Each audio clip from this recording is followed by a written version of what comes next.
Hospital में ICU में अवनी बिस्तर पर निस्पंद पड़ी थी। उसे इस हालत में देखकर उसकी माँ सुधा का कलेजा मुंह को आ रहा था। उसके कंठ में रुलाई उमड़ रही थी। उसने सपने में भी नहीं सोचा था कि उसे एक दिन ऐसे दुखदाई दृश्य का सामना करना पड़ेगा। वह अवनी के पास बैठकर उसके सिर पर हाथ फेरने लगी। मेरी बेटी, वह बुदबुदाई, तू एक बार आंखें खोल दे, तू होश में आ जा, तो मैं तुझे बता सकूं कि मैं तुझे कितना प्यार करती हूँ। तू मेरे दिल के कितने करीब है। तू मुझे छोड़कर न जा मेरी लाडो। तेरे बिना मेरा संसार सूना हो जाएगा। बेटी को खो देने की आशंका से वह परेशान थी। वह व्यग्रता से डॉक्टर और नर्सों का आना जाना ताक रही थी। उनसे अवनी की हालत के बारे में जानना चाह रही थी, पर हर कोई उसे किसी तरह का संतोषजनक उत्तर देने में असमर्थ था। जैसे ही उसे अवनी के बारे में सूचना मिली, वह पागलों की तरह बदहवास हॉस्पिटल दौड़ी थी। अवनी को बेसुध देखकर वह चीख पड़ी थी। यह सब कैसे हुआ? क्यों हुआ? उसके होठों पर हजारों सवाल आए थे। मैं आपको सारी बात बाद में विस्तार से बताऊंगा, उसके दामाद सुमित ने कहा था। आपको तो पता ही है कि अवनी नशे की आदी थी। लगता है कि इस बार उसने ओवरडोज ले ली और बेहोश हो गई। काम वाली बाई की नज़र उस पर पड़ी तो उसने ऑफिस में फ़ोन किया। मैं दौड़ा आया, उसे अस्पताल लाया और आपको खबर कर दी। हाय हाय, अवनी ठीक तो हो जाएगी ना? सुधा ने चिंतित होकर सवाल किया। डॉक्टर्स पूरी कोशिश कर रहे हैं, सुमित ने उम्मीद जताई। सुमित से कोई आश्वासन न पाकर सुधा ने चुप्पी साध ली। और वह कर भी क्या सकती थी? उसने अपने को इतना लाचार कभी महसूस नहीं किया था। वो जानती थी कि अवनी नशा करती है। नशे की यह आदत उसे विदेश में ही पड़ चुकी थी। मानसिक तनाव के चलते वह कभी कभी गोलियां फाँक लेती थी। उसने ओवरडोज गलती से ली या आत्महत्या करने का प्रयत्न किया था। उसका मन एक बारगी अतीत में जा पहुंचा। उसे वह दिन याद आया जब अवनी पैदा हुई थी। लड़की के जन्म से घर में किसी प्रकार की हलचल नहीं हुई थी। कोई उत्साहित नहीं हुआ था। सुधा व उसका पति महेश ऐसे परिवेश में पले बड़े थे जहां लड़कों को प्राथमिकता दी जाती थी। लड़कियों की कोई अहमियत नहीं थी। लड़कों के जन्म पर थालियां बजाई जाती, लड्डू बांटे जाते, खुशियां मनाई जाती। बेटी हुई तो सबके मुंह लटक के जाते। बेटी सिर का बोझ थी, वह घाटे का सौदा थी। एक बड़ी जिम्मेदारी थी। उसे पाल पोस कर बड़ा कर दूसरे को सौंप देना होता था। उसके लिए वर खोजकर, दान दहेज देकर उसकी शादी करने की प्रक्रिया में उसके माँ बाप हलकान हो जाते और अक्सर आकंठ कर्ज में डूब जाते थे। सुधा और महेश भी अपनी संकीर्ण मानसिकता व पिछड़ी विचारधारा को लेकर जी रहे थे। वे समाज के घिसे पीटे नियमों का हूबहू पालन कर रहे थे। वे हद दर्जे के पुरातन पंथी थे, लकीर के फकीर। देश में बदलाव की बयार आई थी। औरतें अपने हकों के लिए संघर्ष कर रही थी। स्त्री सशक्तिकरण की मांग कर रही थी। पर सुधा और उसके पति को इससे कोई फर्क नहीं पड़ा था। सुधा को याद आया कि बच्ची को देखकर उसकी सास ने कहा था, बच्ची जरा दुबली पतली और मरियल सी है, रंग भी थोड़ा सांवला है, पर कोई बात नहीं। दो दो बेटों के जन्म के बाद इस परिवार में एक बेटी की कमी थी, सो वह भी पूरी हो गई। जब भी सुधा को उसकी सास अपनी बेटी को ममता के वशीभूत होकर गोद में लेते या उसे प्यार करते देखती तो उसे टोके बिना न रहती। अरे, लड़कियां पराया धन होती हैं, दूसरे के घर की शोभा, इनसे ज्यादा मुंह मत बढ़ा। तेरी असली पूंजी तो तेरे बेटे हैं, वही तेरी नैया पार लगाएंगे। तेरे वंश की बेल वही आगे बढ़ाएंगे। तेरे बुढ़ापे का सहारा वही तो बनेंगे। सासू माँ जब तब हिदायत देती रहती, अरे बहू, बेटी को ज्यादा सिर पे मत चढ़ाओ, इसकी आदतें ना बिगाड़ो। एक दिन इसे पराए घर जाना है, पता नहीं कैसा ससुराल मिलेगा, कैसे लोगों से पाला पड़ेगा, कैसे निभेगी। बेटियों को विनम्र रहना चाहिए, दबकर रहना चाहिए, सहनशील बनना चाहिए, इन्हें अपनी हद में रहना चाहिए। देखते ही देखते अवनी बड़ी हो गई। एक दिन सुधा के पति महेश ने आकर कहा, अवनी के लिए एक बड़ा अच्छा रिश्ता आया है। अरे सुधा अचकचाई, अभी तो वह केवल 19 साल की है, तो क्या हुआ? शादी की उम्र तो हो गई है उसकी। जितनी जल्दी अपने सिर से बोझ उतरे उतना ही अच्छा है। लड़के ने खुद आगे बढ़कर उसका हाथ मांगा है।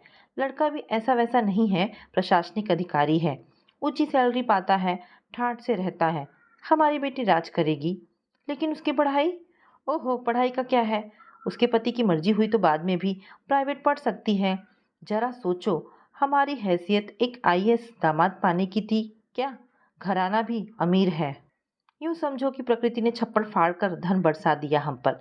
लेकिन अगर उसके माता पिता ने दहेज के लिए मुंह फाड़ा तो कह देंगे कि हम आपके द्वारा लड़का मांगने नहीं गए थे, वही हमारी बेटी पर लाड टपकाए हुए है। जब अवनी को पता चला कि उसके ब्याह की बात चल रही है तो वह बहुत रोई धोई। मेरी शादी की इतनी जल्दी क्या है माँ, अभी तो मैं और पढ़ना चाहती हूँ, कॉलेज लाइफ एंजॉय करना चाहती हूँ, कुछ दिन बेफिक्री से रहना चाहती हूँ, फिर थोड़े दिन जॉब भी करना चाहती हूँ। पर उसकी किसी ने नहीं सुनी, उसका कॉलेज छुड़ा दिया गया। शादी की जोर शोर से तैयारियां होने लगी। वर के माता पिता ने एक अड़ंगा डाला। हमारे बेटे के लिए एक से बढ़कर एक रिश्ते आ रहे हैं, लाखों का दहेज मिल रहा है। माना कि हमारा बेटा आपकी बेटी से ब्याह करने पर तुला हुआ है, पर इसका यह मतलब तो नहीं कि आप हमें सस्ते में टरका दें। नकद ना सही, उसकी हैसियत के अनुसार एक कार, फर्नीचर, फ्रिज, एसी वगैरह देना ही होगा। महेश सिर थाम कर बैठ गए। मैं अपने आप को बेच दूं तो भी इतना सब कुछ जुटा नहीं सकता। वे हताश स्वर में बोले, मैं कहती थी ना कि वर पक्ष वाले दहेज के लिए मुंह फाड़ेंगे। आखिर बात दहेज के मुद्दे पर आकर लटक गई ना। सुधा ने उलाहना दिया। आंटी जी आप लोग फिक्र ना करें, उनके भावी दामाद अभय ने उन्हें दिलासा दिया। मैं सब संभाल लूंगा, मैं अपने माँ बाप को समझा लूंगा। आखिर मैं उनका इकलौता पुत्र हूँ, वे मेरी बात टाल नहीं सकेंगे। पर उसके माता पिता भी अड़कर बैठे थे, दोनों में तनातनी थी। आखिर अभय के माँ बाप की ही चली।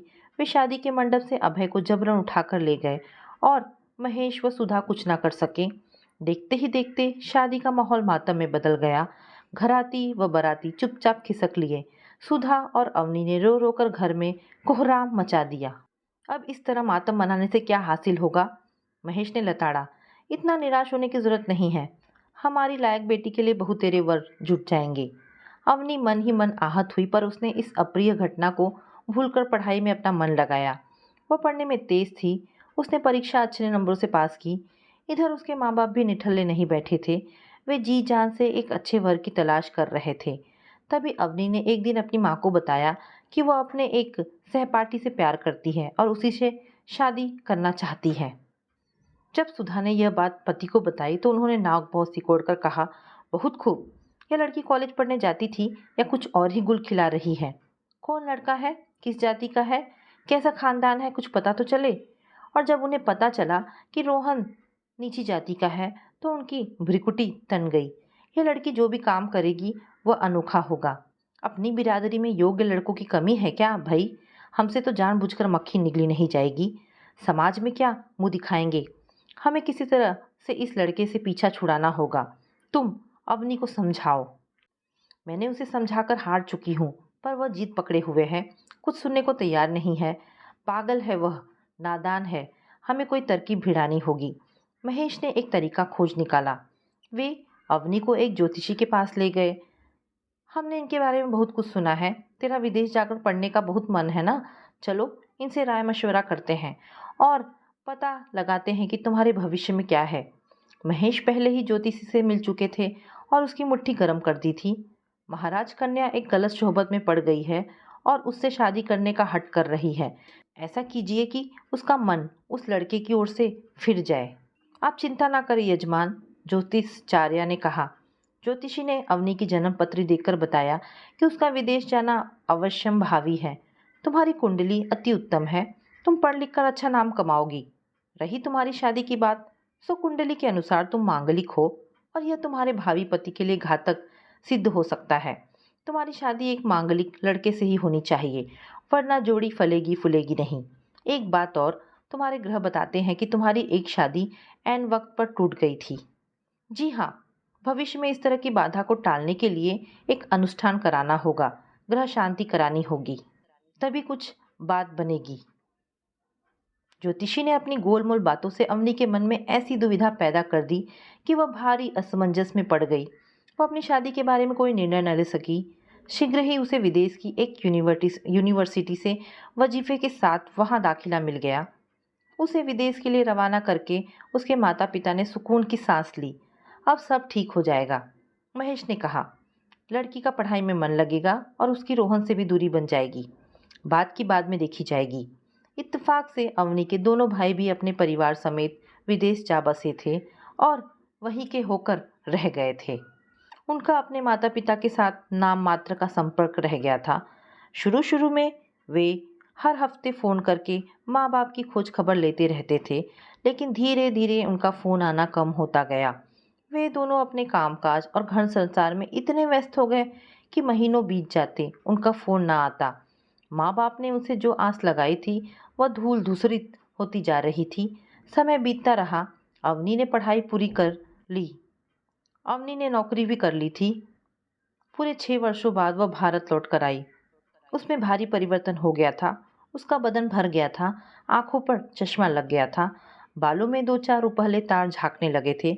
उसे देखकर महेश व सुधा धक्क से रह गए, पर कुछ बोल न सके। अब तुम्हारा क्या करने का इरादा है बेटी? उन्होंने पूछा। मेरा नौकरी करके जी भर गया है। मैं अब शादी करना चाहती हूँ। यदि मेरे लायक कोई लड़का है तो आप लोग बात चलाइए, उसने कहा। सुधा और महेश फिर से वर्क खोजने के काम में लग गए, पर अब स्थिति बदल चुकी थी। अवनी अब उतनी आकर्षक नहीं थी। समय ने उस पर अपनी अमिट छाप छोड़ दी थी।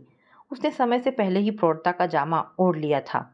वह अब नटखट चुलबुली नहीं, धीर गंभीर हो गई थी। उसके माता पिता जहाँ भी बात चलाते, उन्हें मायूसी ही हासिल होती थी। तभी एक दिन एक दोस्त ने उन्हें सुमित के बारे में बताया। है तो वह विधुर, उसकी पहली पत्नी की अचानक असमय मृत्यु हो गई। सुमित नाम है उसका।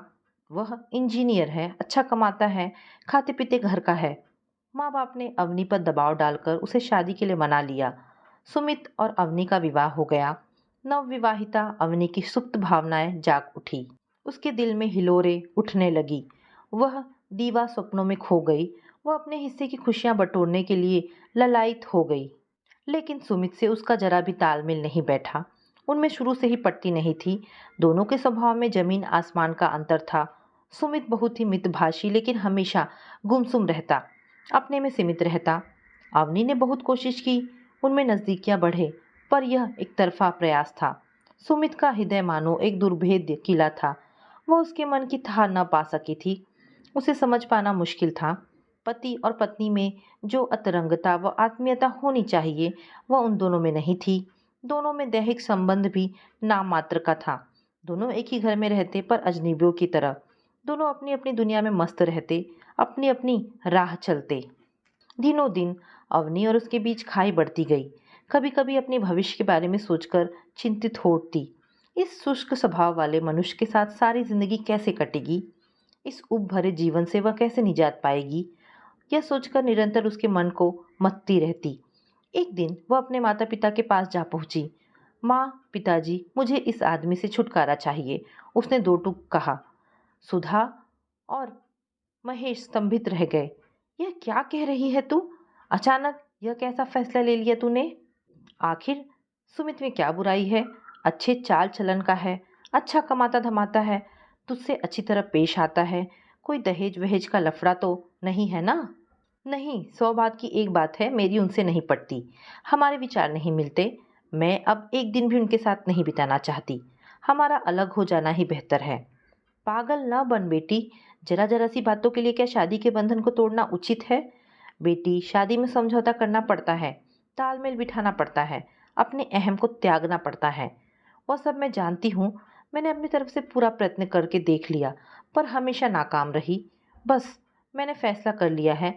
आप लोगों को बताना जरूरी समझा, सो बता दिया। जल्दबाजी में कोई निर्णय न ले अवनी। मैं तो सोचती हूँ कि एक बच्चा हो जाएगा तो तेरी मुश्किलें दूर हो जाएगी, माँ सुधा ने कहा। विद्रुपता से हंसी। जहाँ परस्पर चाहत और आकर्षक ना हो, जहाँ मन ना मिले, वहाँ एक बच्चा कैसे पति पत्नी के बीच की कड़ी बन सकता है? वह कैसे उन दोनों को एक दूसरे के करीब ला सकता है? सुधा और महेश गहरी सोच में पड़ गए। इस लड़की ने तो एक भारी समस्या खड़ी कर दी। सुधा बोली, जरा सोचो, इतनी कोशिश से तो लड़की को पार लगाया, अब वह पति को छोड़ छाड़ कर वापस घर आ बैठी, तो हम इसे सारा जीवन कैसे संभाल पाएंगे? हमारी भी तो उम्र हो रही है। इस लड़की ने तो बैठे बिठाए एक मुसीबत खड़ी कर दी। उसे किसी तरह समझा बुझाकर ऐसा पागलपन करने से रोको। हमारे परिवार में कभी किसी का तलाक नहीं हुआ। यह हमारे लिए डूब मरने की बात होगी। शादी ब्याह कोई हंसी खेल है क्या? और फिर इसे यह भी तो सोचना चाहिए कि इस उम्र में एक तलाकशुदा लड़की की दोबारा शादी कैसे हो पाएगी? लड़के क्या सड़कों पर पड़े मिलते हैं? और इसमें कौन से सुरखाब के पर लगे हैं जो इसे कोई मांग कर ले जाएगा? महेश बोले। देखो, मैं कोशिश करके देखती हूँ, पर मुझे नहीं लगता कि अवनी मानेगी। वह बड़ी जिद्दी होती जा रही है, सुधा ने कहा। तभी तो भुगत रही है। हमारा बस चलता तो इसकी शादी कभी की हो गई होती। हमारे बेटों ने हमारी पसंद की लड़कियों से शादी की और अपने अपने घर में खुश हैं, पर इस लड़की के ढंग ही निराले हैं। पहले प्रेम विवाह का खुमार सिर पर सवार हुआ, फिर विदेश जाकर पढ़ने का शौक चर्राया। खैर छोड़ो, जो होना है सो होकर रहेगा। बूढ़े दंपति ने बेटी को समझा बुझाकर वापस उसके घर भेज दिया। एक दिन अचानक हृदय गति रुक जाने से महेश की मौत हो गई। दोनों बेटे विदेश से आए और औपचारिक दुख प्रकट कर वापस चले गए। वे माँ को साथ ले जाना चाहते थे, पर सुधा इसके लिए तैयार नहीं हुई। सुधा किसी तरह अकेली अपनी दिन काट रही थी कि सहसा बेटी के हादसे के बारे में सुनकर उसके हाथों के तोते उड़ गए। वो अपना सिर ढूंढने लगी। इस लड़की को यह क्या सूझी? अरे शादी से खुश नहीं थी तो पति को तलाक दे देती और अकेले चैन से रहती। भला अपनी जान देने की क्या जरूरत थी? अब देखो, जिंदगी और मौत के बीच झूल रही है। अपनी माँ को इस बुढ़ापे में ऐसा गम दे दिया। हर माँ बाप अपनी संतान का भला चाहते हैं, सुधा ने सोचा। हमने भी अवनी का भला ही चाहा, पर समय को कुछ और ही मंजूर था। आज उसे लग रहा था कि उसके पति ने बेटी के प्रति न्याय नहीं किया। क्या हमारी सोच गलत थी? उसने अपने आप से सवाल किया। शायद हाँ, उसके मन ने कहा। हम जमाने के साथ नहीं चले, हम अपनी परिपाटी से चिपके रहे। पहली गलती हमसे यह हुई कि बेटी के परिपक्व होने के पहले ही उसकी शादी कर देनी चाहिए। अल्हड़ अवस्था में उसके कंधों पर गृहस्थी का बोझ डालना चाहा। हम जल्द से जल्द अपनी जिम्मेदारी से मुक्त होना चाहते थे। और दूसरी भूल हमसे तब हुई जब अवनी ने अपनी पसंद का लड़का चुना और हमने उसकी मर्जी को नकार कर उसकी शादी में हजार रोड़े अटकाए। अब जब वह अपनी शादी से खुश नहीं थी और पति से तलाक लेना चाह रही थी, तो हम दोनों पति पत्नी ने इस बात का जमकर विरोध किया। बेटी की खुशी से ज़्यादा उन्हें समाज की चिंता थी। लोग क्या कहेंगे, यही बात उन्हें दिन रात खाए जाती थी। उन्हें अपनी मान मर्यादा का ख्याल ज़्यादा था। वे समाज में अपनी साख बनाए रखना चाहते थे, पर बेटी पर क्या बीत रही है इस बात की उन्हें फिक्र नहीं थी। बेटी के प्रति वे तनिक भी संवेदनशील न थे। उसके दर्द का उन्हें ज़रा भी एहसास न था। उन्होंने कभी अपनी बेटी के मन में बैठने की कोशिश नहीं की, कभी उसकी अतरंग भावनाओं को नहीं जानना चाहा। उसके जन्मदाता होकर भी उसके प्रति निष्ठुर रहे, उदासीन रहे। सुधा को पिछली बीसियों घटनाएं याद आ गई, जब उसने अवनी को परे कर बेटों को कलेजे से लगाया था। उसने हमेशा बेटों को अहमियत दी, जबकि बेटी की अवहेलना की। बेटों को परवान चढ़ाया, पर बेटी जैसे तैसे पल गई। बेटों को अपनी मनमानी करने की छूट थी, पर बेटी पर हजार अंकुश लगाए। बेटों की उपलब्धियों पर हर्षित हुई, पर बेटी की खूबियों को नज़रअंदाज किया। बेटी को हर इच्छा पूरी की, पर बेटी की हर अभिलाषा पर तुषारापात किया। बेटे उसकी गोद में चढ़े रहते या उसकी बाहों में झूलते, पर अवनी के लिए ना उसकी गोद में जगह थी, ना उसके हृदय में। बेटे और बेटी में उसने पक्षपात क्यों किया था? एक औरत होकर उसने औरत का मर्म क्यों नहीं जाना? वो क्यों इतना हृदयहीन हो गई थी? बेटी के विवरण मुख को याद कर उसके आंसू बह चले। वह मन ही मन रोकर बोली, बेटी, तू जल्दी होश में आ जा। मुझे तुझसे बहुत कुछ कहना सुनना है, तुझसे क्षमा मांगनी है। मैंने तेरे साथ घोर अन्याय किया, तेरी सारी खुशियाँ तुझसे छीन ली। मुझे अपनी गलतियों का पश्चाताप करने दे। आज उसे इस बात का शिद्दत से एहसास हो रहा था कि जाने अनजाने उसने और उसके पति ने बेटी के प्रति पक्षपात किया, उसके हिस्से के प्यार में कटौती की, उसकी खुशियों के आड़े आए, उससे ज़रूरत से ज़्यादा सख्ती की, उस पर बचपन से बंदिशें लगाई, उस पर अपनी मर्जी ला दी। अवनी ने भी कठपुतली के समान अपने पिता के सामंती फरमानों का पालन किया, अपनी इच्छाओं आकांक्षाओं का दमन कर उनके इशारों पर चली। ढकोसलों, कुरीतियों और कुसंस्कारों से जकड़े समाज के नियमों के प्रति सिर झुकाया, फिर एक पुरुष के अधीन होकर उसके आगे घुटने टेक दिए। अपने अस्तित्व को मिटाकर अपना तन मन उसे सौंप दिया। फिर भी उसकी पूछ नहीं थी, उसकी कदर नहीं थी, उसकी कोई मान्यता न थी। वेटिंग रूम में बैठे बैठे सुधा की आंख लग गई थी। तभी सुमित आया। वह उसके लिए घर से चाय नाश्ता लेकर आया था। माँ जी, अब जरा रेस्ट रूम में जाकर फ्रेश हो लो, तब तक मैं यहाँ बैठता हूँ। सुधा नीचे की मंजिल पर गई। वहाँ बाथरूम से हाथ मुंह धोकर निकली थी कि एक अनजान औरत उसके पास आई और बोली, बहन जी, अंदर जो आईसीयू में मरीज भर्ती है, क्या वह आपकी बेटी है? और क्या वह सुमित की पत्नी है? हाँ, लेकिन आप यह बात क्यों पूछ रही हैं? एक ज़माना था जब मेरी बेटी ममता भी इसी सुमित से ब्याही थी। अरे! सुधा मुँह भाए उसे एकटक ताकने लगी। हाँ बहन जी, मेरी बेटी इसी शख्स की पत्नी थी। वह इसके साथ कॉलेज में पढ़ती थी। दोनों ने भागकर प्रेम विवाह किया, पर शादी के 2 वर्षों बाद ही उसकी मौत हो गई। ओह! ये सुनकर बहुत अफ़सोस हुआ। हाँ, अगर उसकी मौत किसी बीमारी की वजह से होती, तो हम अपने कलेजे पर पत्थर रखकर उसका वियोग सह लेते।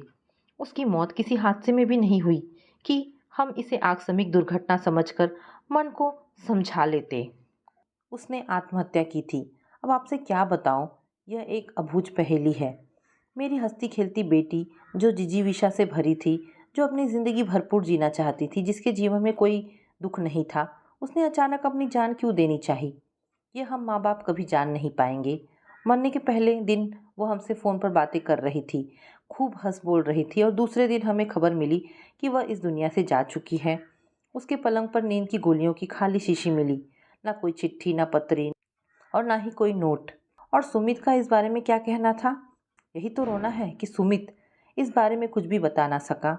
हमें कोई झगड़ा नहीं हुआ। उसने कहा छोटी मोटी खिटपिट तो मियाँ बीवी में होती रहती है, पर हमारे बीच ऐसी कोई भीषण समस्या नहीं थी कि जिसकी वजह से ममता को जान देने की नौबत आ पड़े। लेकिन हमारे मन में हमेशा यह शक बना रहा कि ममता को जान लेने के लिए उकसाया गया। बहन जी, हमने तो पुलिस में भी शिकायत की। हमें सुमित पर या उसके घर वालों पर शक है, पर कोई नतीजा नहीं निकला। हमने बहुत भाग दौड़ की, मामले की तह तक पहुँचे, फिर हार कर रो धोकर चुप बैठ गए। पड़ोसियों ने बताया था कि सुमित ममता को हमेशा प्रताड़ित किया करता था, उसे बात बात पर मारा पीटा करता था। इसीलिए उसने तंग आकर अपनी जीवन लीला समाप्त कर ली। पति पत्नी के बीच क्या गुजरती थी यह कौन जाने, उनके बीच क्या घटा यह किसी को नहीं पता। हमारी बेटी को कौन सा गम खाया जा रहा था यह भी हम जान ना पाए। हम जवान बेटी की असमय मौत के दुख को सहते हुए जीने को बाध्य हैं। पता नहीं वो कौन सी कुघड़ी थी जब सुमित से मेरी बेटी की दोस्ती हुई। सुधा के मन में खलबली मच गई। कितना अजीब संयोग था कि सुमित की पहली पत्नी ने आत्महत्या की और अब उसकी दूसरी पत्नी ने भी अपने प्राण देने चाहे। क्या ये महज इत्तेफाक था या सुमित वास्तव में एक खलनायक था? सुधा ने मन ही मन तय किया कि अगर अवनी की जान बच गई तो पहला काम वह यह करेगी कि अपनी बेटी को फौरन तलाक दिलाकर उसे इस दरिंदे के चंगुल से छुड़ाएगी। वह अपनी साख बचाने के लिए अपनी बेटी की आहुति नहीं देगी। अवनी अपनी शादी को लेकर जो भी कदम उठाए उसे मान्य होगा। इस कठिन घड़ी में उसकी बेटी को उसका साथ चाहिए, उसका संबल चाहिए।